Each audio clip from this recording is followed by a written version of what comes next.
Call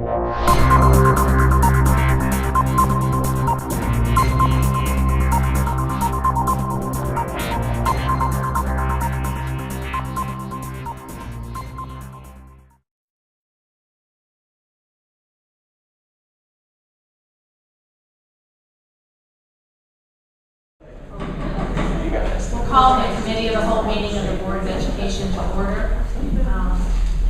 We did have an executive session beginning at 6:30 this evening. I need to inform you of that. And I'll ask Mrs. Frazier to please call the roll. Mrs. Elder. Here. Mr. Hauser. Here. Mrs. Kozak. Dr. Lawson. Here. Mrs. Main. Here. Dr. Moffa. Here. Mr. Music. Here. Mr. Palmer. Here. And Dr. Sorge. Here. Thank you, Mrs. Frazier. Solicitors report, Mr. Nagle. No report, Madam President. Thank you very much. Legislative report, Dr. Laughlin. Yes, the House Bill 1189 passed in the House. It's to authorize school districts to reduce or eliminate property tax. Instead, districts could levy earned income, net profits tax, mercantile tax, or business privilege taxes, and they do stipulate that only 50% of the taxes could come from businesses.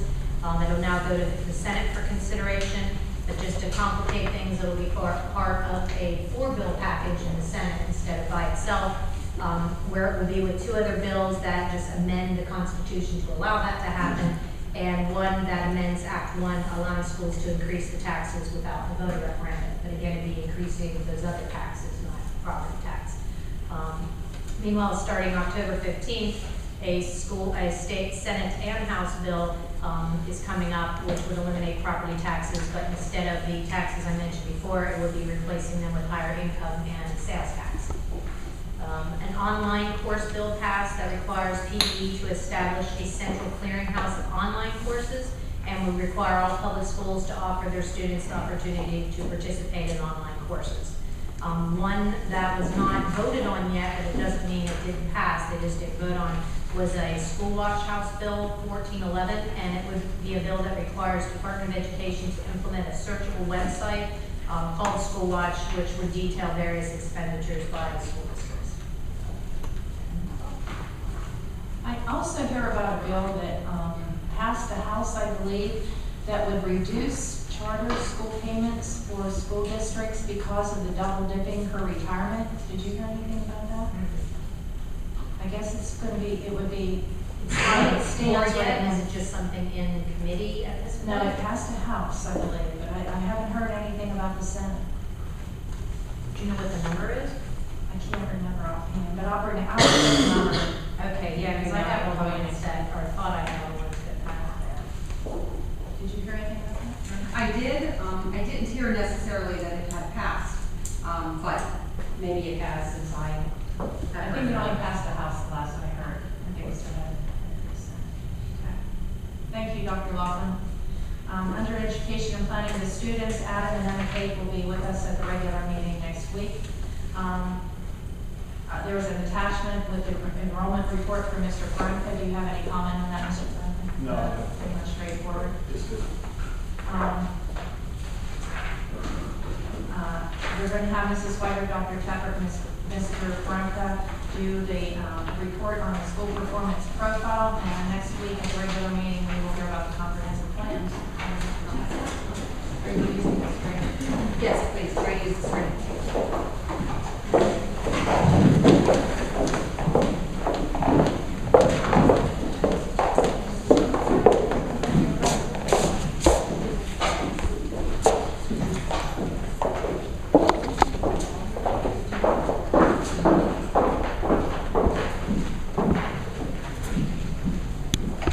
Probably have been reading in the newspaper about school performance profile. We call it SPP as the state references it. It went live as far as the data reporting on October 4th, Friday afternoon. And there's been a lot of discussion as to the data and its accuracy. From Greater Latrobe's viewpoint, there is some data that has been suppressed, most notably the high school PVOS data, and that was because mainly they decided that for students to be considered in PVOS data for the keystones, they had to be currently enrolled in the class. And as you may remember or think about, last year, all of our students took the Keystones even if they had not been enrolled in the class last year. So I might have been a junior and took an Algebra 1 exam, Keystone exam, but I took algebra when I was a sophomore. So right now, the reason that we, as a district, elected to suppress the high school PBOS data was because it wasn't accurate. I will tell you that our PBOS data at the high school was very good, but it wasn't correct. And so when you look at our site, which we're going to show you in a few minutes, the high school is not ranked, does not have a score.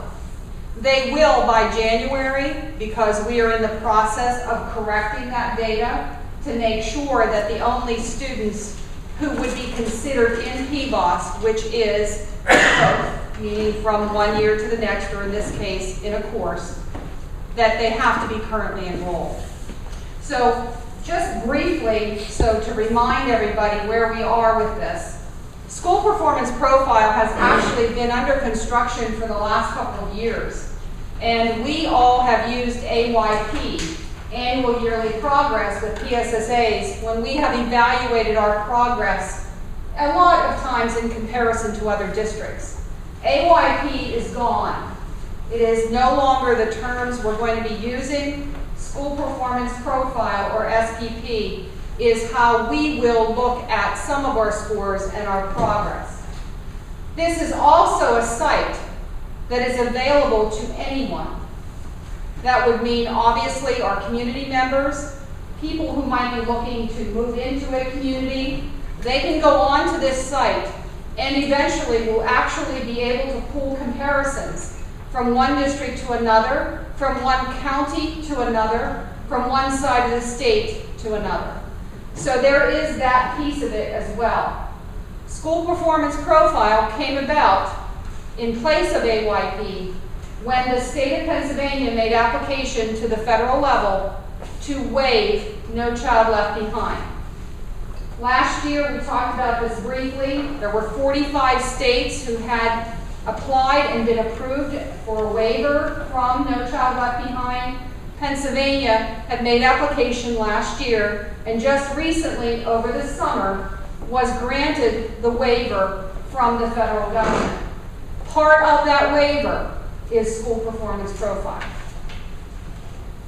This is the teacher effectiveness system, which all of you have heard about as well. It is totally in effect in 2013-14, this school year.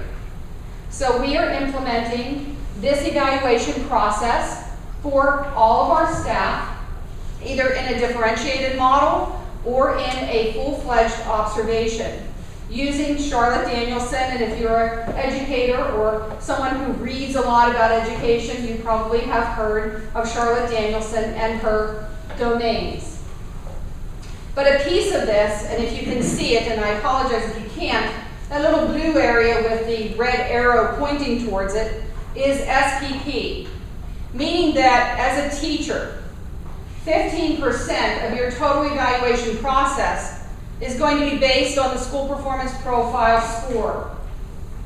So in the past, when you think about evaluative processes, if I didn't teach language arts or mathematics, and I might have been an elective teacher, obviously my scores in math and language arts, which is what PSSA was basically on, wasn't really aligned to any of the other areas.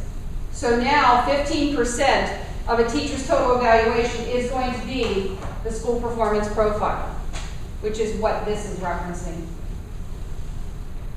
There are different areas within the School Performance Profile. The Academic Performance Score, and we're going to show you some of these.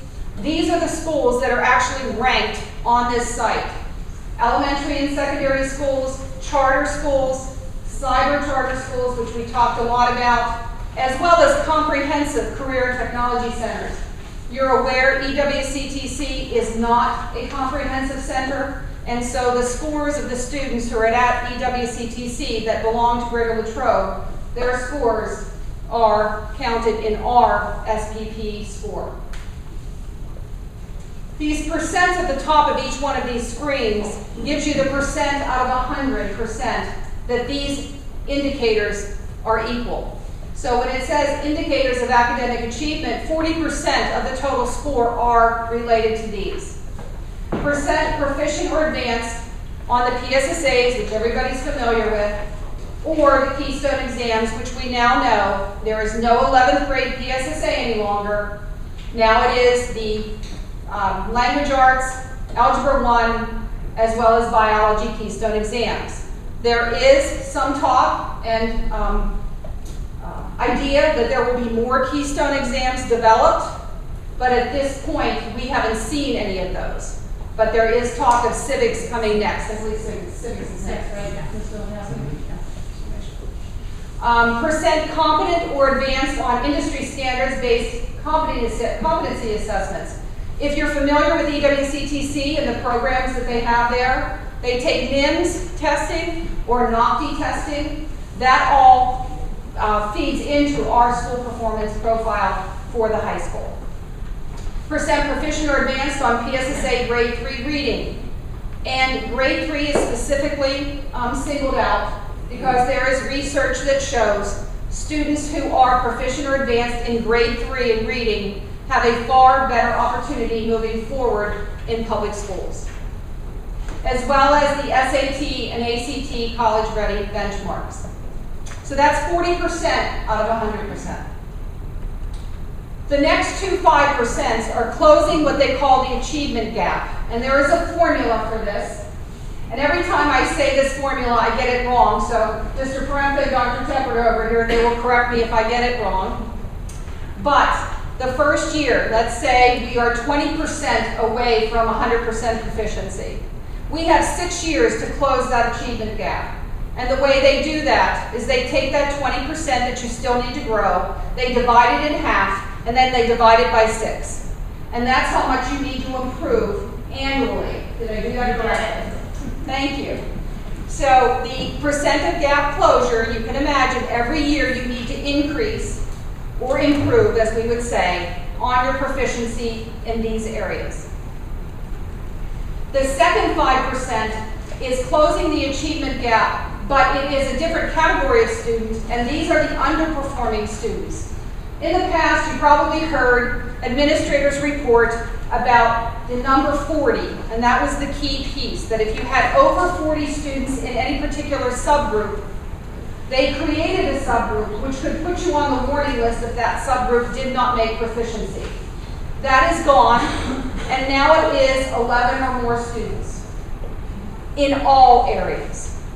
So this would be your IEP classifications, your economically disadvantaged classifications. So in Greater Latrobe, as I would assume in most districts across the state, everyone has an underperforming subgroup. And so the same thing with this group, you need to improve in the same method that I just described on the previous screen.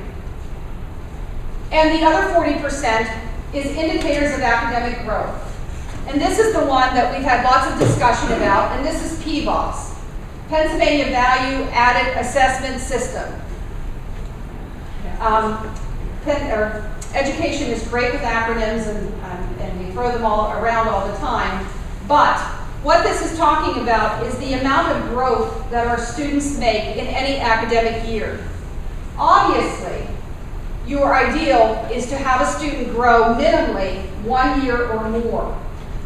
This is an entire group, however. And when you look at some of our scores, and as well as if you have an opportunity to go onto the site, you're going to see that each one of these evaluative numbers is based on a building. And depending on the grades that are in your building is going to make a difference as to the group. And that's a real important piece when you think about this, when you look at the data calculations. So you again have your 4 areas: mathematics, algebra 1 in Keystone, reading, literature in the Keystone, science, biology in the Keystone, and writing. And the last 10%, well, not the last, but the last 10% that equals 100% are these areas, and these are mainly applicable to secondary school, but promotion rate and attendance rate obviously can apply to all schools, K to 12. But the cohort graduation rate obviously is something that only pertains to the high school. Advanced placement, IB courses, and college credit. There's some rankings on the number of students and placement or courses that you have in these areas, as well as PSAT plan participation. So that is the last 10%. And then, as always, well, not always, but you get extra credit. So believe it or not, there is an ability to get greater than 100 on this. And these are the items that they have listed as giving extra credit, or it may just add to your score even though you don't have 100. Percent advanced on PSSAs or Keystone exams, meaning those students, the number of students that are actually advanced on these scores. And percent advanced on industry standards, your NIMS and NOCTI, and those students who score 3 or higher on your advanced placement exams. So that's how your points are compiled. This is the website if you're interested in going to look at it. Down there in the bottom left, it says, there's a little arrow there. It asks you to identify your role. Are you an administrator? Are you a community person? Are you a teacher? What is your role as far as looking at the site? But the actual website is this, paschoolperformance.org. And we're going to go to it and show you. Mike's going to actually manipulate it for me and show you Greater Latrobe's information. This is what the site looks like. And of course, my eyesight isn't as good as it should be. But you can pick by county. There's actually a map. I don't know if you can go to the map at all. Yeah. This is kind of neat. If you're interested in knowing all the counties and the school districts within the county, you can actually hover over the county and select any county you want to compare to. Obviously, we're in Westmoreland. If you pick Westmoreland, you can actually then hover over the county and it'll tell you the name of the school district that you're in. But we'll go to Greater Latrobe in Westmoreland County. And obviously R5, now you can get to this different ways. You could have typed in the school name if you wanted to. You can do however you want. These are our 5 schools listed. And if you look all the way to the right, you'll notice that the grade configurations are listed. You're also going to notice in here that, again, and it's real important that you recognize this, the school district, Greater Latrobe, does not get a grade. We as a school district are not graded each individual building. And when you think of AYP, it's how AYP was done.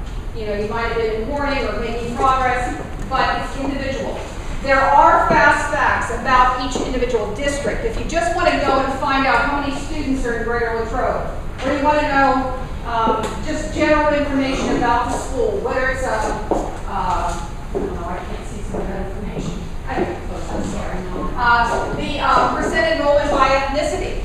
You look at Greater Latrobe, and we know we're not very diverse, and this certainly shows that. But as you hover over any of those items, it actually brings up basic information about that, which is really a lot of information if you're interested in finding out more about a particular district. So this is the fast facts about the district, and then you can go into any one of your buildings in your district. We're going to go to LES. There you go. We're sharing. We're going to LES. Not for any particular reason, we just thought we'd pick Latrobe Elementary. So when you come to Latrobe Elementary, did you pick Latrobe Elementary? I sure did. Okay. But again, the specific information with the school, basic information is there, as well as the grade configuration, ethnicity, all of the kinds of programs that they have, percent enrollment by gender, anything that you would hover over would give you that detail. If you go across the top with the tabs, the scoring simply defines how they've arrived at scores. It's basic information. It's the same for every site. You can certainly go in and look at that. The academic performance is actually what gives the grade, so to speak, for each school.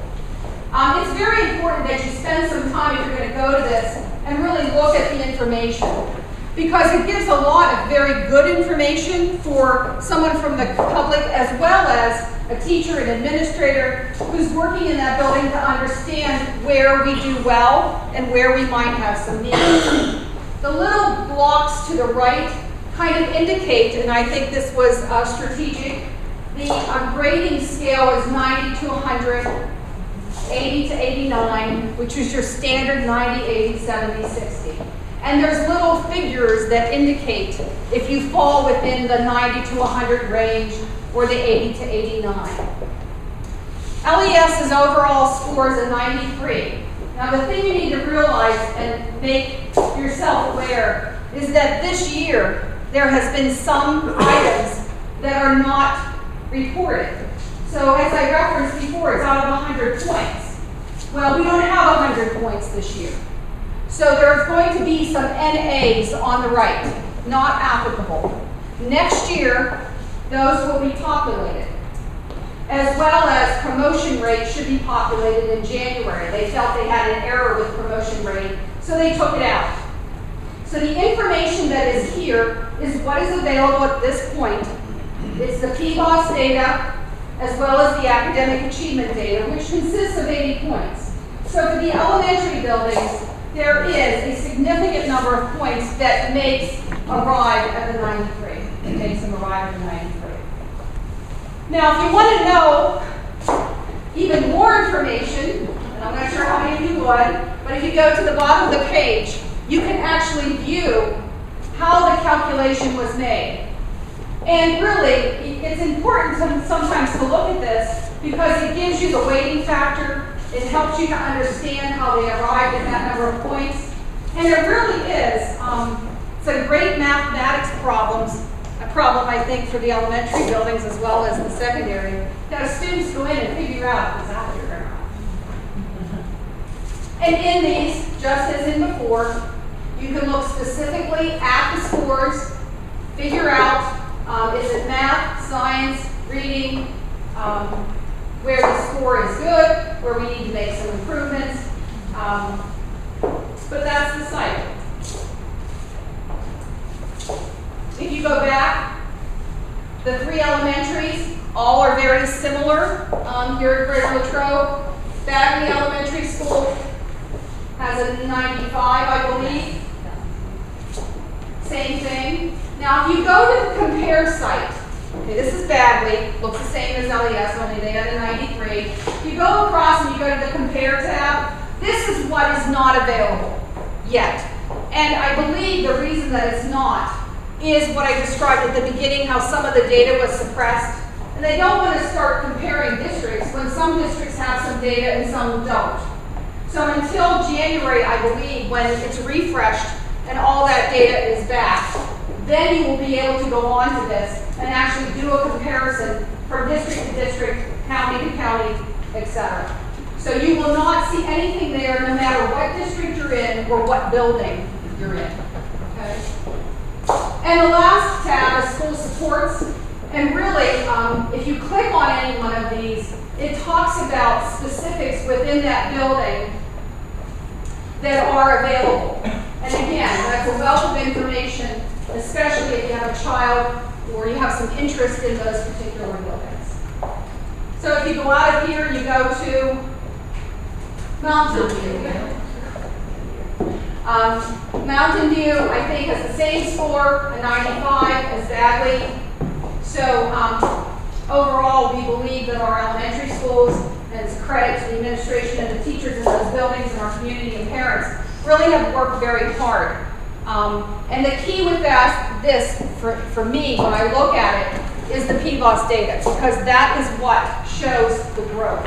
It's not only those students who perform advanced and proficient, but they have progressed enough to get those scores. And if you go back and go to the junior high school has a score of 88.6. If you look down, this is one of the areas, where's the map? I don't know if you can see it. There you go. Under the academic growth for PBOS, if you'll see that score is a 66.67. And we know that that is an area that we need to work on at our junior high school, and it's evidenced by the PBOS growth on our scores. And if you look at the high school, just so you know what this would look like, it's going to show when you go to the academic performance that the data's been suppressed, that it will be refreshed and available in January. Title I schools are ranked in this method, and there's a series of reward, high progress, priority, focus, and so on. And the way the system is developed is those schools that are Title I designated and are in focus areas will receive some additional supports to help to bring their scores up because of the need. That's an overview, and I know you're all going to go home and spend lots of time on the School Performance Profile website, but does anybody have any questions? It really is moving forward, something that we can use as a tool to help guide our professional development, even though by the time it gets to this point, we're pretty familiar with what is going to be there. A lot of discussion on how this will move forward, where it will go as far as impact and so on. But at this point, we're waiting until January to get the update and the refresh on the data for the high school, as well as the promotion rates. Anyone have any questions? Yes. Could you repeat that formula again about the growth? Oh, sure. If you have 20%. See, that wasn't quite. No. The bottom line is, and all of you, because we have lots of very wise administrators in the audience, that basically, my understanding is the percent that are not advanced or proficient. Let's use a good number like 18%. Okay? So that means that over 6 years, we need to increase our scores. We're 18% deficient. So we have 6 years to do that. They take the 18%, they divide it in 2, which is 9%.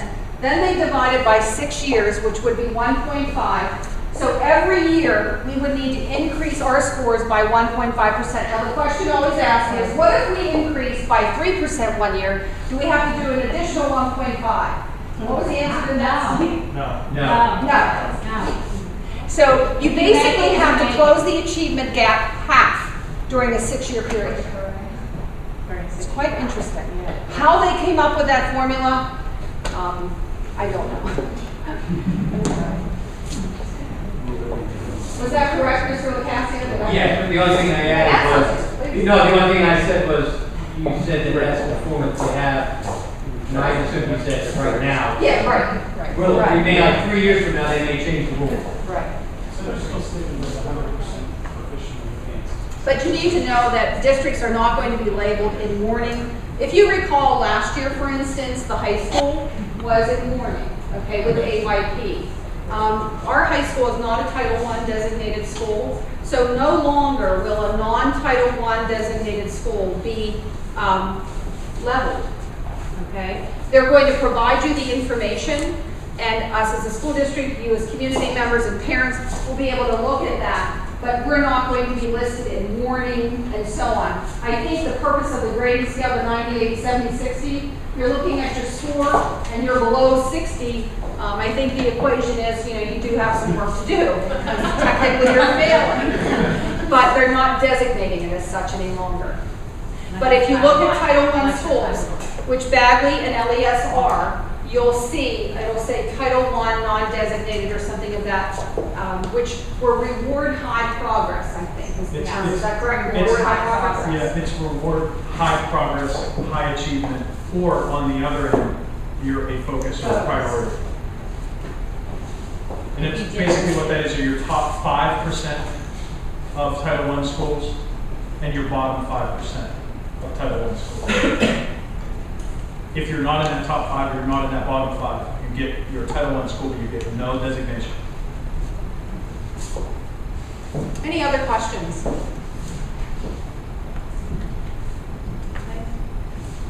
I appreciate your time. Thank you very much. Next week, we're going to be reporting on the comprehensive plan. So, something else to look forward to.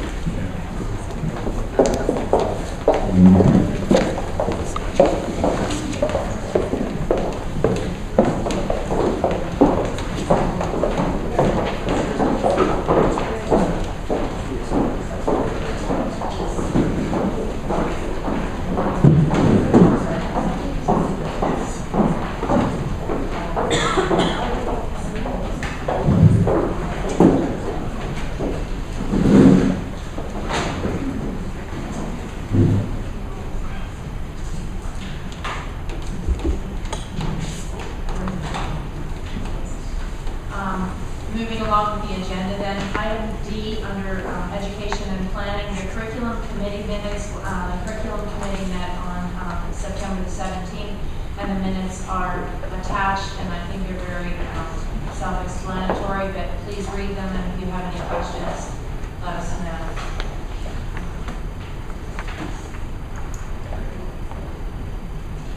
Item E is a class proposal for Braille. There's an attachment there, and that will be on your agenda for approval. And Dr. Soltis, would you like to talk about that? This course is designed at this point for a particular student with a visual impairment who will need to become more proficient in the use of Braille.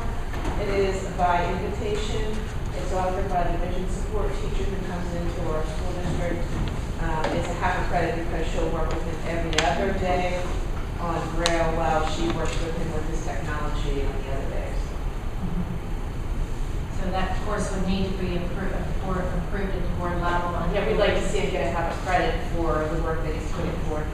so that will be on your agenda for approval next week. Does anyone have any questions for Dr. Soltis? What grade is that? This is a 9th grade student, but it would be a course that we would offer. It wouldn't be a grade level course. It would be a course that he could continue to take and improve in his Braille skills.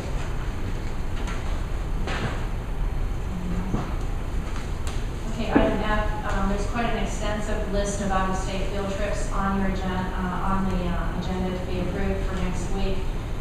Several to Europe, so please read those over. If you have any questions, please contact and get those questions answered. Does anyone have anything right now? Okay, seeing none.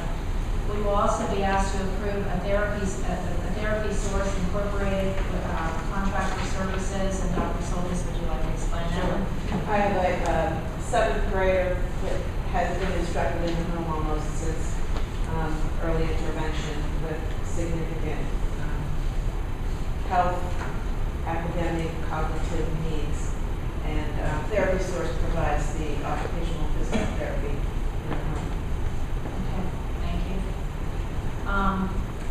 We will have an agenda item next week to approve the 6th grade camp from May 14th through May the 23rd, 2014 for LES Mount View and Bagley. That's an annual thing. And also an agenda item to accept a returning tuition student from Lincoln Township as listed, and that will be an agenda item also. And that includes my... Is that due twice as one? 6th grade camp, is that due? It's the same. I think it's the last 4 years. Yeah. Maybe 5. My first year was. What?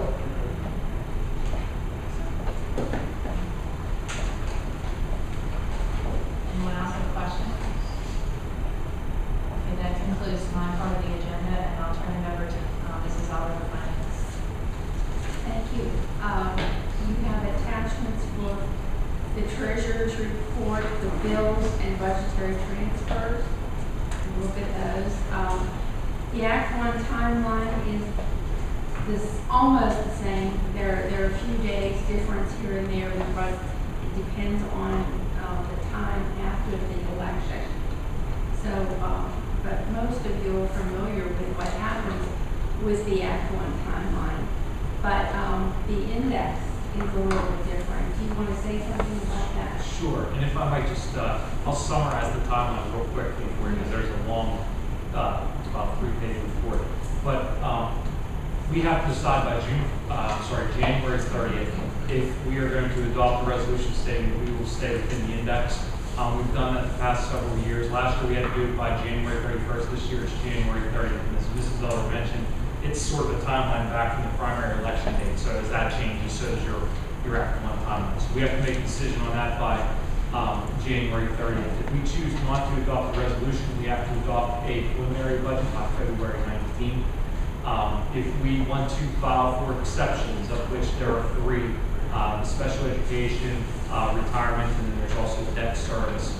Debt service which we were not eligible for, so actually we were only eligible to do special ed retirement. We have to file those exceptions by March 6th. We have until March 21st to draft a non-legal narrative basically a referendum question on the ballot for the primary elections, which are held on May 20th. We have to adopt the proposed final budget by the end of May and our actual budget by the end of June. So that's just a quick summary of the Act 1 timeline. As for the index, we have some good news. The index is driven by the employee cost index and statewide average weekly wage, which is basically driven by the economy. There's been some improvement in the economy, therefore the index has been adjusted. There is an attachment in your file, but I would just summarize for you again. Historically, the last 2 years, the base index has been 1.7%. The adjusted index was around 2.2%. You're eligible for an adjustment if your market value personal income aid ratio is over 0.5, which always is. This year, the base index went from 1.7 to 2.1, so that's a 0.4% increase, which is a good thing. The adjusted index is now 2.7, which is a 0.5 increase over the previous year. So if you take that 2.7% index, multiply times our millage rate of 77 mills, it gives us a millage increase cap of 2.08 mills. Over the past 2 years, it's been around 1.6, so we have a little bit more flexibility this year because of the index. You multiply that millage increase cap of 2.8 times our value of 1 mill, which is $335,000, and it comes to slightly under $700,000 is the ability that the school board would have to adjust taxes if it feels it is necessary based on the budget development process. So that's pretty much it all in a nutshell as far as Act 1. So we'll continue to talk about this in the month of December, the month of January. We'll come back with a recommendation on whether or not to adopt a resolution to do the process. And number F, for your information, the Finance Committee meeting minutes are there. The local and state audit update, is there anything? Just wanted to share, both have been completed. I just had to sit down with our state auditor today. He is now complete as well. And we've received nothing but positive feedback, so we anticipate good audits in both areas. The state audit specifically, in the next several weeks, we'll be contacting our superintendent to set up a sort of an exit meeting as they all will do. So more to come on that. We'll have a local audit report, hopefully for people. We normally receive that in January, including here on the January to February agenda. So that will be coming. Can we keep going through the next couple months? The next item H deals also with the audit. We asking the board to adopt Youngstown Borough Tax Collector audit, which was performed by the Westmoreland Comptroller's Office. If you were to read through there, for the most part, it says they did not identify any internal control deficiencies, which is a good thing. They make a couple recommendations. One deals with more time missed deposits, and another one deals with basically running a table on their deposits so that when they're referencing them, they have a tape that shows the date. So, I'm sorry, keeping the tapes attached to it so when the audits are performed, they're all bundled together. So those, that's just something that we were required to, approve. So that's the next item on the agenda. That is H. I is the real estate tax exemption request. We've received a letter from the resident within our community who is a disabled veteran. He attached a letter that he received from the Pennsylvania Department of Military and Veterans Affairs, basically saying he is totally and permanently disabled and stating that he is exempt from real estate tax. So the board has to authorize that, and then I will follow up with our tax collectors to notify them of that. J, the natural gas provider acquisition. Hess Energy will participate in the natural gas purchasing consortium for the Allegheny Intermediate Unit. We have an agreement with Hess Energy. They've been purchased by Direct Energy. The terms and conditions of the agreement are identical. They are going to honor the pricing, the delivery points, all those sorts of things. But since the board authorized the contract with Hess, they now recognize it as now Direct Energy, so it's more just a paper keeping issue. And then K is to approve an advertising agreement with Alternative Revenue Development. We've been working on this for some time. Ned has been working with their representatives. We've come to terms that we were both parties are comfortable with. It would be a 3-year agreement. we were able to negotiate a 40-60 split, which is favorable compared to what I've been told others have been able to negotiate. Basically, that means any revenue we receive from national, regional, or local advertising, we would get 60% of that. They would retain 40%. There is a cap. Once they reach a certain threshold of revenue for the year, that goes to 80-20%. We get 80, they get 20. So we'll be wrapping that up, and that deals with putting some advertisements on our website. I think we communicated previously with you. It's just a scrolling bar across the top of our website that you would have advertisers put advertisements there. That's all. Are there any questions about any of that? I would urge you to look at the first three and look at the thing about the tax exemption request, because they don't come along often. So you will get some information from that. Thank you. Thank you, Mrs. Elder. Mrs. Kosar is not here, so we'll begin property and supply with the project update from Hank and Kurt, please.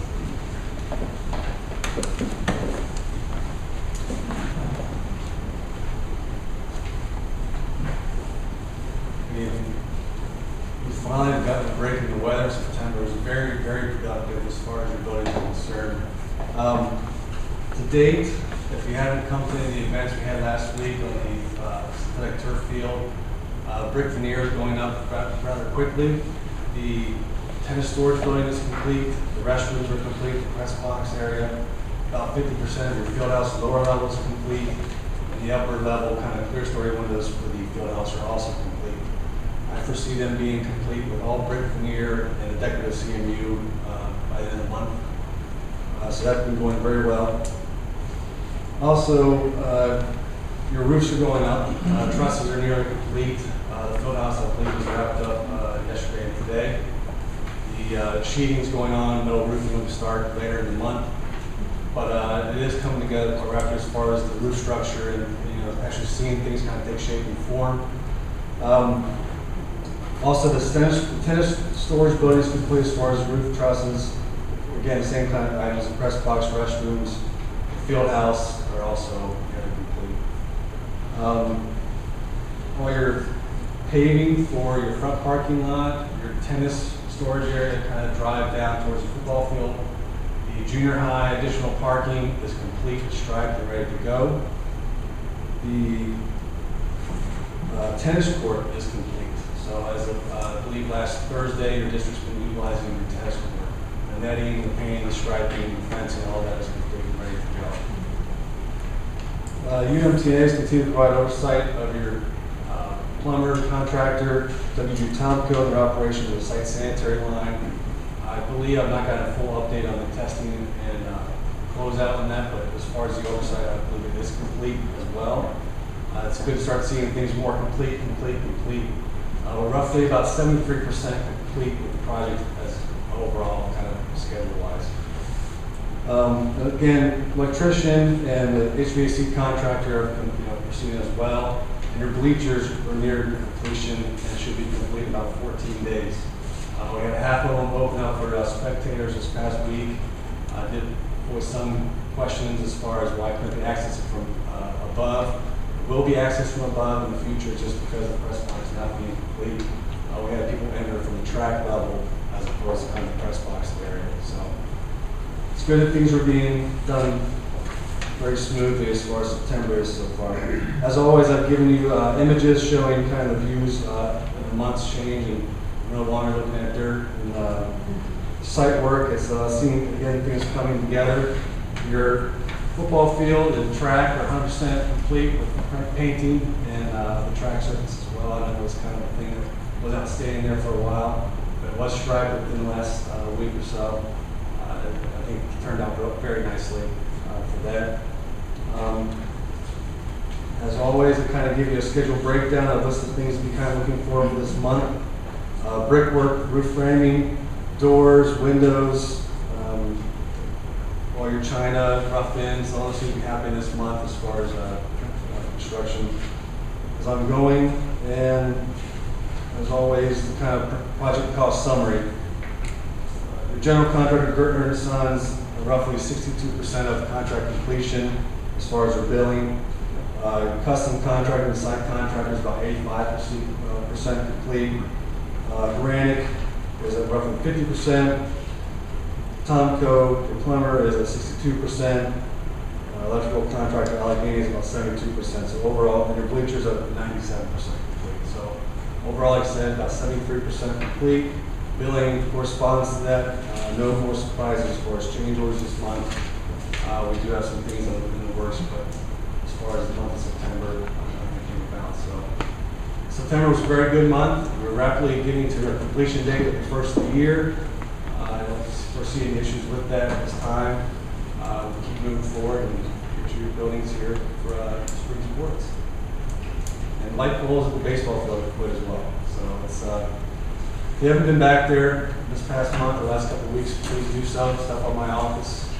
I get tours as much as I can and show you around. So, if you have any questions or concerns? Thank you very much. Thank you. Property and supply meeting minutes are an attachment, and you can read those. Next week on your agenda will be permission to advertise for the junior high school portion of the athletic wellness project. And also we will next week award bid for a food service truck. And that concludes property and supply, student activities and recreation. Dr. Lockton. Homecoming is next Friday, October 18th against Thomasville, and then our fall sports recognition night will be in the high school auditorium Wednesday, November 20th at 7. Thank you, Dr. Lockton. Community relations, Dr. George. Minutes of the Latrobe Parks and Recreation are attached. Thank you. Just to comment there, we did hire a new assistant program coordinator, and as if you remember, Mr. Rowe, who worked at the high school, we hired his son Andy to be our assistant program coordinator. So that's part of the minutes, and you can read that. Okay. Thank you, Dr. Zorch. Westmoreland Intermediate Unit Liaison. You have an attachment that has a summary of the WIU board meeting, and on your agenda next week will be a resolution to approve the WIU behavior management policy and procedures agreement. That has been in place, but there are small corrections that have been made to that. It's quite a lengthy document, and really nothing really meaningful, just names have changed and things like that. So we have to approve that because we have children who use their services. So that will be on your agenda for next week. That concludes WIU. EWCTC Joint Operating Committee, there is a summary of the JOC actions from 9/25/2013, and that is an attachment. Mrs. Tozer will bring you next week if there's anything else to report. Board Policy PSB Liaison, Mrs. Elder. I have a report this evening. Thank you, Mrs. Elder. Transportation, Dr. Moffat. Thank you. Looks like we're going to be going to commission for rate and gearing. At least to be able to transport 5 dozen hazardous routes. And the next transportation committee meeting is Wednesday, February 30th.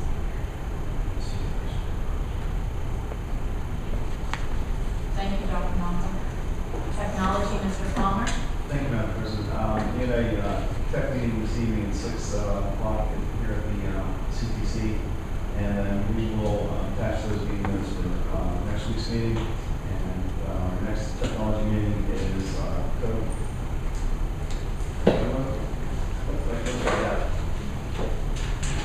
it is November 19th, 2013, 6 o'clock here.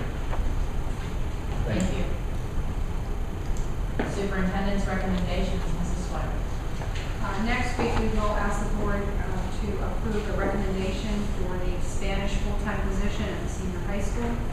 We will also ask the board to approve additional substitute teacher recommendations that are listed on your agenda, as well as some support personnel appointments and some substitute custodial personnel, as well as food service personnel. You do have in front of you a resume of the recommended candidate as the assistant swim coach.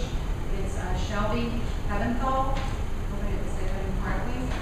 Eventhal, thank you very much. There's a resume there, and we would ask the board to approve her as the assistant swim coach for on next week's agenda, as well as co-teacher leaders for the junior high school science position in the names of Dana Turnstead and AJ Powell. In addition, you have some other business listed there. Breakfast of Champions, the first one of the year, is next Thursday, October 17th, 7:30 a.m. All board members are invited. The fall play is called Harvey, and it is November 1st and 2nd, the first weekend in November at 7:30, and the prices are listed. And the annual art gala is always the first Thursday in November, and that is November 7th at 6 p.m., obviously here at the CSC and at the high school. And one important note is the next board meeting next week is not on Tuesday, but Monday. It is Monday evening here, October 14th at 7:30. So for the public, please make sure you know that it is Monday evening, not Tuesday evening. And then in November, we only have one meeting because of the holiday week, and that is November 19th. That is a Tuesday at 7:30.